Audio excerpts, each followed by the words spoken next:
ವೀರಶೈವ ಸಮಾಜದ ಅಭಿವೃದ್ಧಿಗಾಗಿ ಶ್ರಮಿಸಲು ಪ್ರಾಮಾಣಿಕ ಪ್ರಯತ್ನ. ತಾಲೂಕಿನ ಹಳ್ಳಿಖೇಡ್ಬಿದಲ್ಲಿ ಜಿಲ್ಲಾ ಉಸ್ತುವಾರಿ ಮಂತ್ರಿ ಈಶ್ವರ್ ಖಂಡ್ರೆ.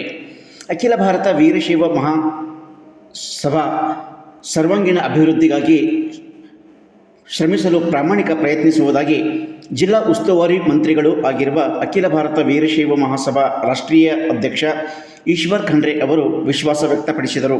ತಾಲೂಕಿನ ಹಳ್ಳಿಖೇಡ್ಬಿ ಪಟ್ಟಣದ GS ತೀರ್ಥ ಕಲ್ಯಾಣ ಮಂಟಪದಲ್ಲಿ ಕಲ್ಯಾಣ ಕರ್ನಾಟಕ ಅನುದಾನರಹಿತ ಖಾಸಗಿ ಶಾಲಾ ಆಡಳಿತ ಮಂಡಳಿಗಳ ಸಂಘದ ವತಿಯಿಂದ ಸೋಮವಾರ ರಾತ್ರಿ 8:30ಕ್ಕೆ ಏರ್ಪಡಿಸಿದ್ದ ಅಭಿನಂದನಾ ಸಮಾರಂಭದಲ್ಲಿ ಅವರು ಸನ್ಮಾನ ಸ್ವೀಕರಿಸಿ ಮಾತನಾಡಿದರು. ಈ ಸಂದರ್ಭದಲ್ಲಿ ರಾಜೇಶ್ವರ ಶಿವಾಚಾರ್ಯ ಮಹಾಸ್ವಾಮೀಜಿ, ಹಳ್ಳಿಖೇಡ್ಬಿ ಚಿಕ್ಕಮಠದ ಪೂಜ್ಯ ಶ್ರೀಪತಿ ಪಂಡಿತಾರಾಧ್ಯ ಮಹಾಸ್ವಾಮೀಜಿ ಮತ್ತು ಕಲ್ಯಾಣ ಕರ್ನಾಟಕ ಅನುದಾನರಹಿತ ಖಾಸಗಿ ಶಾಲಾ ಆಡಳಿತ ಮಂಡಳಿಗಳ ಸಂಘದ ಮೇಲಂತದ ಪದಾಧಿಕಾರಿಗಳು ಇದ್ದರು. ಬಂಗಾರ ಮಾರಿ ಏನೇನೋ ಪರಿಶ್ರಮ ಪಟ್ಟು ಅಂದಿನ ದಿನಮಾನಗಳಲ್ಲಿ ಸ್ವಾತಂತ್ರ್ಯ ಪೂರ್ವದಲ್ಲೇ ಶಾಲಾ ಕಾಲೇಜುಗಳನ್ನು ಪ್ರಾರಂಭ ಮಾಡಬೇಕಾಗಿ ಇಂಜಿನಿಯರಿಂಗ್ ಕಾಲೇಜುಗಳು ಮಾಡಿದ್ರು, ಮೆಡಿಕಲ್ ಕಾಲೇಜುಗಳು ಮಾಡಿದ್ರು. ಸಾವಿರಾರು ವಿದ್ಯಾರ್ಥಿಗಳಿಗೆ ಬಡವರಿಗೆ ಸೇರಿಸಿಕೊಂಡು ಇವತ್ತು ಮತ್ತೆ ಅದರ ವೈಶಿಷ್ಟ್ಯತೆ ಏನಪ್ಪ ಈ ಸಮುದಾಯದ ಅಂತ ಹೇಳಿದ್ರೆ, ಇವತ್ತು ಒಂದಾನೊಂದು ಕಾಲದಷ್ಟೇ ಇವತ್ತಿಗೂ ಸಹಿತ ಎಲ್ಲ ಜಾತಿ, ಎಲ್ಲ ಭಾಷೆ, ಎಲ್ಲ ಧರ್ಮೀಯ ಜನರಿಗೆ, ಅಲ್ಪಸಂಖ್ಯಾತರನ್ನು ಸೇರಿಸಿಕೊಂಡು ಎಲ್ಲರಿಗೆ ಆಶ್ರಯ ಕೊಟ್ಟು, ಅನ್ನ ಕೊಟ್ಟು, ಶಿಕ್ಷಣ ಕೊಟ್ಟು, ಸಂಸ್ಕಾರ ಕೊಟ್ಟಂತಹ ಕೀರ್ತಿ, ಎಲ್ಲಕ್ಕಿಂತ ಹೆಚ್ಚಿನ ಒಂದು ಸೇವೆ ಮಾಡಿದಂಥದ್ದು ಇವತ್ತು ವೀರಶೈವ ಲಿಂಗಾಯತ ಸಮುದಾಯ ನೋಡಿ. ನಾವು ಈಗಲೇ ಈ ನವ ಕರ್ನಾಟಕ ನಿರ್ಮಾಣ ಮಾಡಲಿಕ್ಕೆ, ನವಭಾರತ ನಿರ್ಮಾಣ ಮಾಡಲಿಕ್ಕೆ ಇವತ್ತು ಈ ಸಮುದಾಯದ ಕೊಡುಗೆ ಅಪಾರವಾದಂಥದ್ದಿದೆ ಅಂತ ಮಾತನಾಡುವ ಹೇಳಿಕೆ ಮಾಡಿದ್ದಾರೆ. ಎಲ್ಲ ಜಾತಿ, ಎಲ್ಲ ಸಮುದಾಯದ ಜನರನ್ನು ಒಪ್ಪಿಕೊಂಡು ಇವತ್ತು ಬೆಳೆಸಿದಂಥ ಸಾಮರಸ್ಯ ಇವತ್ತೇನು ಇವತ್ತು ಯಾವ ರೀತಿಯಲ್ಲಿ ಮಾನವ ಧರ್ಮಕ್ಕೆ ಜಯವಾಗಿ ಧರ್ಮದಿಂದಲೇ ವಿಶ್ವಕ್ಕೆ ಶಾಂತಿ ಅಂತ ಹೇಳಿ ಸಾರಿದಂಥದ್ದು 12ನೇ ಶತಮಾನದಲ್ಲಿ ಬಸವಾದಿ ಶರಣರು ಇವತ್ತು ಸಕಲ ಜೀವಾತ್ಮರಿಗೆ ಸಂದೇಹ ಬಯಸಿದ ಬಸವಾದಿ ಶರಣರು ಎಲ್ಲರಿಗೂ ಒಳ್ಳೆಯದಾಗಲಿ ಅನ್ನುವಂಥದ್ದು, ಎಲ್ಲರಿಗೂ ತನ್ನ ಜೊತೆ ತೆಗೆದುಕೊಂಡು ಹೋಗುವಂಥದ್ದು.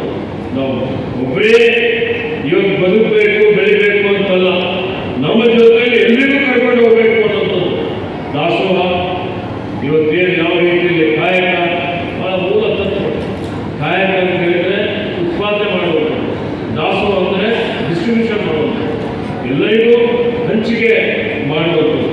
ಆ ಒಂದು ವಿಶಾಲ ದೃಷ್ಟಿಕೋನ ಇಟ್ಟುಕೊಂಡು ಬೆಳೆದಂಥ ಈ ಸಮುದಾಯ, ಇದರ ಅಧ್ಯಕ್ಷರಾಗಿ ಕರ್ನಾಟಕ ರುದ್ರೇಗೌಡರು, ಇವತ್ತೇನು ಅನೇಕ ಜನ DC ಪಾವಟಿಯವರು, ಒಳಪಟ್ಟಿಯವರು, ಇವತ್ತು ಹೀಗೆ ಇವತ್ತು ಶತಾಯುಷಿಗಳಾದಂಥ ಲಿಂಗೈಕ್ಯ ಪರಪೂಜ್ಯ ಶಿವಕುಮಾರ ಮಹಾಸ್ವಾಮಿಗಳು, ಸಿದ್ಧಗಂಗಾರವರು, ಆಮೇಲೆ ಇವತ್ತು ದಿವಸ ನಮ್ಮ ತಂದೆಯವರಾದ ಪೂಜ್ಯ ಬೆಂಗಳೂರು ರಾಮನವರು, ಅನೇಕ ಮಹಾ ಘಟಾನುಘಟಿಗಳು ಆಗಿ ಹೋಗಿದ್ದಾರೆ.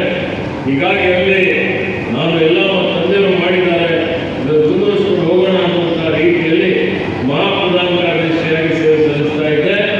ಶಾಮರನ್ನ ಅವರು ಲಿಂಗೈಕ್ಯರಾದ ಮೇಲೆ ಎಲ್ಲರೂ ಕೂಡ ವಿರೋಧವಾಗಿ ನಾನೇನು ಮಾಡಲಿ ಅಂತ ಹೇಳಿಲ್ಲ. ಆದರೆ ನನಗೆ ಪಕ್ಷದಲ್ಲಿ, ಸರ್ಕಾರದಲ್ಲಿ ಅರಣ್ಯ ಪರಿಸರ ಇಲಾಖೆ ಉಸ್ತುವಾರಿ ಸಚಿವನಾಗಿಯೇ ಬಹಳಷ್ಟು ಸೇವೆ ಮಾಡಲಿಕ್ಕೆ, ಇನ್ನೂ ಬಹಳ ಅಭಿವೃದ್ಧಿ ಮಾಡುವಂತ ಕನಸು ನಾನು ಇಟ್ಟುಕೊಂಡಿದ್ದೇನೆ. ನೀವೇ ನನ್ನ ಮುನ್ನಡೆಸಬೇಕು ಅಂತ ಹೇಳಿ ನನಗೆ ಅವಿರೋಧವಾಗಿ ಆಯ್ಕೆ ಮಾಡಿದ್ದಾರೆ. ಇವತ್ತು ಜವಾಬ್ದಾರಿ ಕೊಟ್ಟಿದ್ದಾರೆ.